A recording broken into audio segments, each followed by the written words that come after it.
We are going to find the product of 3/4 and 2/3. Remember, product is the answer to a multiplication problem, so we are going to be multiplying these two fractions. First, we're going to use folding and then we will sketch.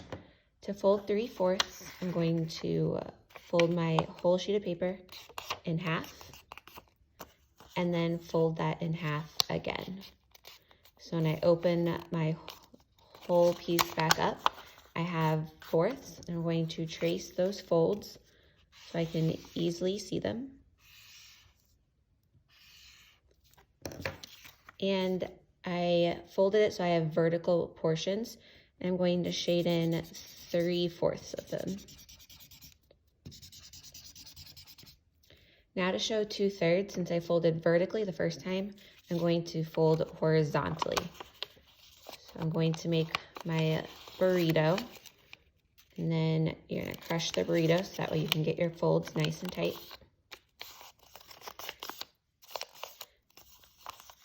And now when I open it up and trace my folds, my whole is now split into 12ths.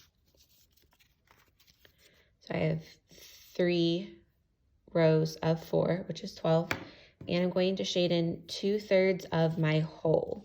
It's important that we shade in the entire whole, so there will be parts that are colored in yellow that don't have any blue in them, and that is okay. So now when I'm looking to find the product, I'm trying to see where the area of my overlap is, which parts have both blue and yellow. And I see I have 6 units that are both colors, and then my whole is in 12ths, like we said earlier. So 6 of my 12ths are shaded in with both colors. So that is the area of my overlap. So 3/4 times 2/3 is equal to 6/12. So that was using paper, and now I'm going to sketch the same problem.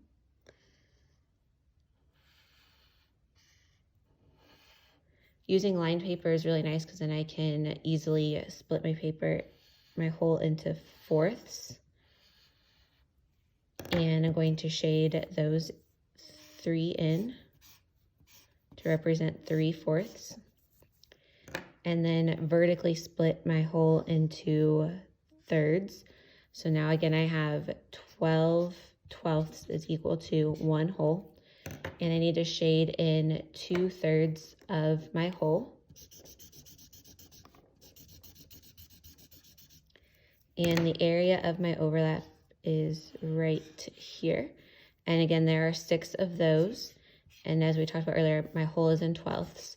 So I have 6/12 is the same as 3/4 times 2/3.